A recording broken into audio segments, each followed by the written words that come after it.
Everyone, and my name is Louise Hannan. If you're watching this video, it means that you are accessing the Conflict app that we've developed.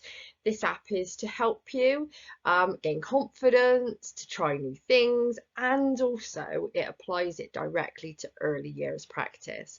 So this video will talk about conflict generally, and then you'll go into the next screen, which will ask you to apply some of what you've learned to actual practices that you may or may not have already encountered in practice. So we're going to be talking about conflict today. What is conflict? It's a really, really normal part of life. But in a minute, we'll talk about emotional reactions to conflict. So quite often something happens, someone disagrees with us, or someone says something, or let's face it, none of us are perfect. We react in ways that are angry or that are just difficult to deal with. They're difficult to hold and difficult to deal with. And sometimes we're very good at dealing with conflict between children. So we'll do all of the negotiation, all of the emotion coaching, all of that. But actually, what happens when our peers disagree with us? What happens when we don't like what our managers just said to us? Or what happens with one of the parents or carers or family or community members? This is what we're going to be talking about today. So it is really, really normal. So if you can take something away, do hold that conflict is sometimes just creative energy. And we're told all of the time that we should be professional and that we should do this. Of course we should. But actually, conflict happens. It happens in the best of teams. In fact, it's a normal part of team development if you've looked at team development theory. But communication is key, isn't it? And often in early years environments, what we see is a huge amount of miscommunication or communications being either misinterpreted or actually conflict happening because messages haven't been passed through and all of those sorts of things. So communication is a two-way process and it involves two parties. You can only communicate with somebody if they want to communicate with you. And I mean, sometimes we have to tell people stuff, don't we? And we know they don't really want to hear it, but we have to. Legally, I have to tell you this stuff, or, and conflict is like that. You can only resolve conflict with two willing parties, and it is really, really key. So hearing someone's ideas, observing their behaviors and engaging with them can engage an emotion within us. So what happens is someone does something, we watch it, we observe them, and then we engage our emotions to evaluate what that means to us. This is where the creative conflict comes from. So somebody makes a decision. It can be how to deal with the behavior of the child or how to deal with a behavior or something at work. We have a different feeling than they have. To them, they're just a human trying to get through life. Like, this is the behavior I'm deploying. It's probably been really successful with me in the past. Why don't you understand that? Two people can see things in completely different ways. And unless we think about how that person just made me feel about that thing, we're never going to be able to effectively deal with it. So conflict always comes by going back into yourself. What is it about this situation that is upsetting me? And sometimes we need someone to coach us through that. Those are interpersonal skills, and that triggers an emotional response within you. So the event is happening outside of you. That thing or that person's just said that, or they've made that judgment, or they've treated that parent in that way, or they've not tidied up the home corner, or they've refused to do nappies, or they are arguing about when they want their break.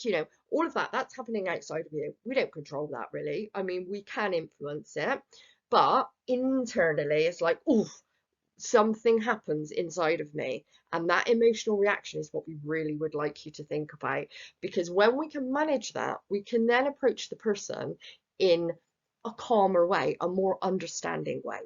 So conflict is definitely not about the event outside of you. It's about an internal reaction. I know that's a really difficult thing because you're like, but they just said that. Yes, they did, but they said that, and inside you took it inward and you're like, how do I feel about that? And subconsciously we do this so quickly. Anyway, so we identify our beliefs, our values, our philosophies, and our preferences. I don't like that thing. Someone has just said that to me. I don't like that. Different ideas to us feel like a threat. So, I mean, we're animals, aren't we, really? We're a human species on Earth. It's just another animal. We're surveying for risk all of the time. And anything that doesn't feel like it belongs in my pack can feel like a threat. So my brain then triggers an emotional reaction. Oh, they just said that. That made me feel a bit afraid. They just said that. It made me feel a bit angry. Nothing wrong with any of that. You know, the broad spectrum of emotions are absolutely normal in humans. But we attempt to control, avoid, or it triggers stuff in us. So for some of us, we'll find conflict or disagreements, or when someone says no to us, or when someone says I don't like that, that will feel like a threat. We can go into fight, flight, or freeze, can't we? You know, that internal collapse. I can't do anything, you know. So as managers sometimes, or as people, we say, oh, they need to deal with that conflict.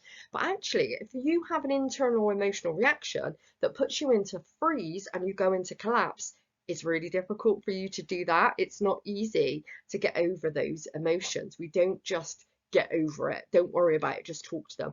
If it engages that fear response in you, it's actually quite hard. So always, always, please turn inward before you go outward. What is that that's triggering me? Which bit of it is triggering me and why?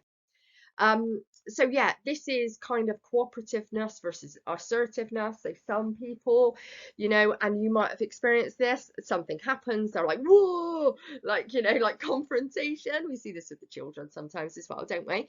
And then I talked on the low scale with the low cooperative, you know, that avoiding it, it's too overwhelming for me emotionally.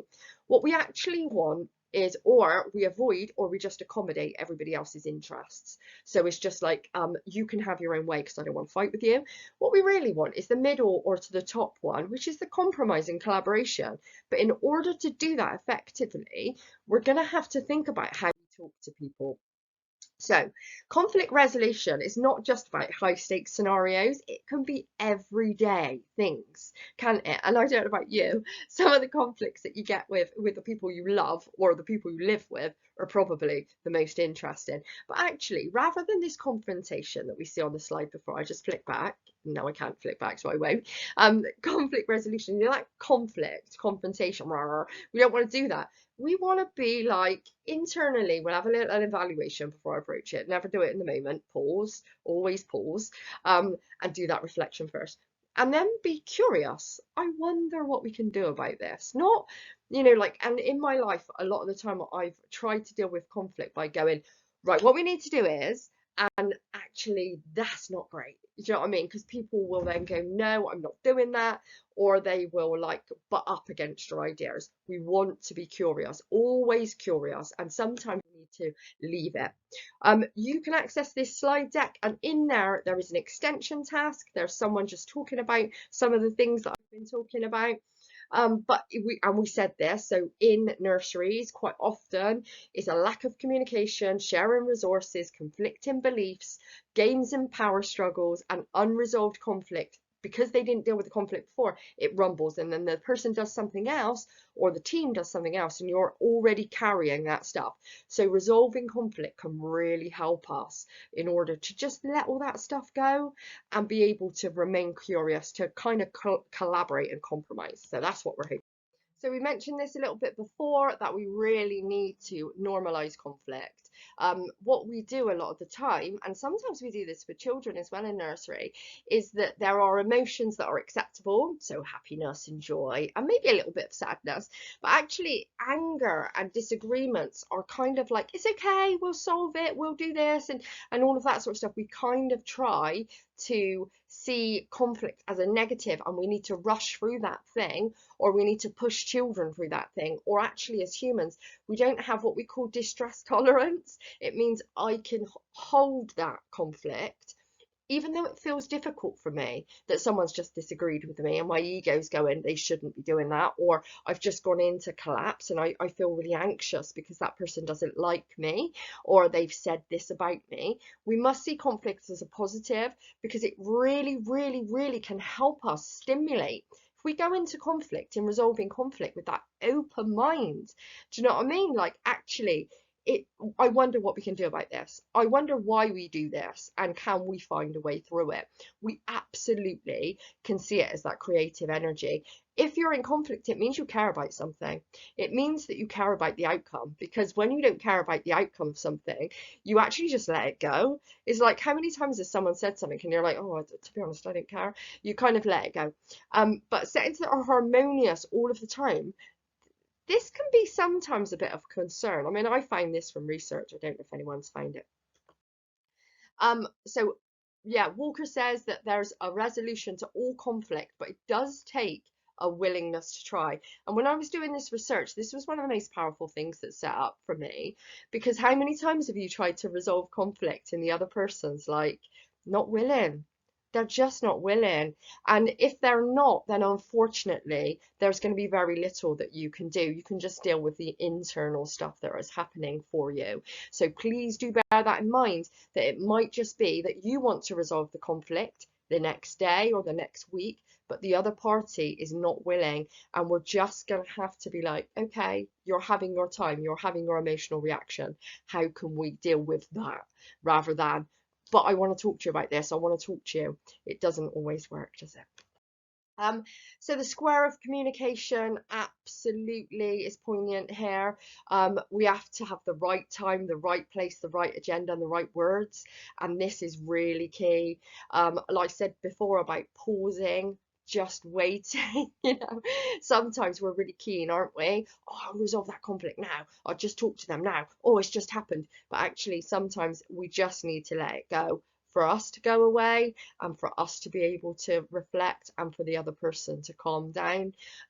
Trying to deal with it in the moment, it can work, it absolutely can, but sometimes you need a space to move away to. You need to plan that. If you're in ratio with the children, maybe you need somebody to come and cover you, or if you need to talk to your manager, you may need to book a time with them or with a parent or whoever the other adult is. So yeah, please do bear that in mind, that when we're thinking about the internal, we also need to think about the external. When is the right time, the right place, and actually, are they willing as well? So 3 steps to resolving conflict. This is suggested. Don't jump in, find a comfortable place at a convenient time to talk. We spoke about that. Diffuse and move forward. So ask those neutral questions, open-ended. I wonder what we can do about that. How can we work through this? What do you think?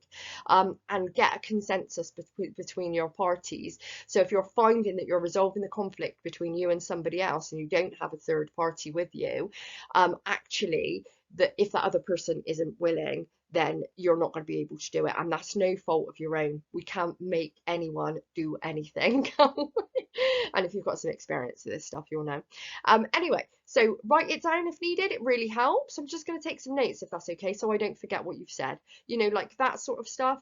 And we can help with conflict with others by using compassion, empathy, and sincere intentions. Like, I just want the best outcome for the children, or I just want, what's best for the service, or I wonder how we can move through this for the best of the children, or for us. Actually, I've really enjoyed working with you since you've been working here, but I feel like, we've got to a stage when you did this the other day, I find it really difficult. Can we have a conversation about that? Because I don't want this to affect our relationship.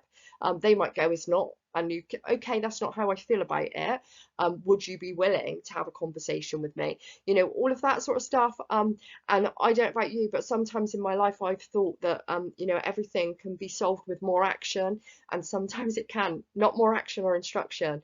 Remain curious. I wonder what. Or how can we, or what do you think? Is that what you're thinking? Checking in with people, rather than that kind of like, right, so what we're going to do is, which is a mistake I've made all my life. Anyway, so we're near the end now. So just a suggested format for challenging conversations. State the behavior. So last week I noticed you did this. State how that makes you feel. I was a little bit uncomfortable about that.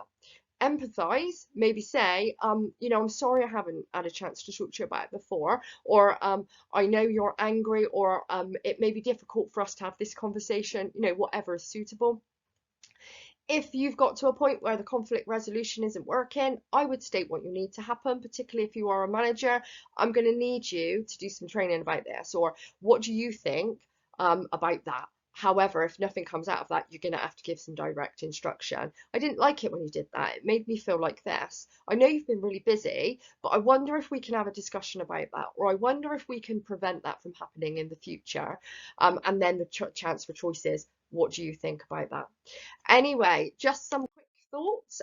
These are some references if you want to go and have a little look at some of those things. Otherwise, good luck and enjoy our app.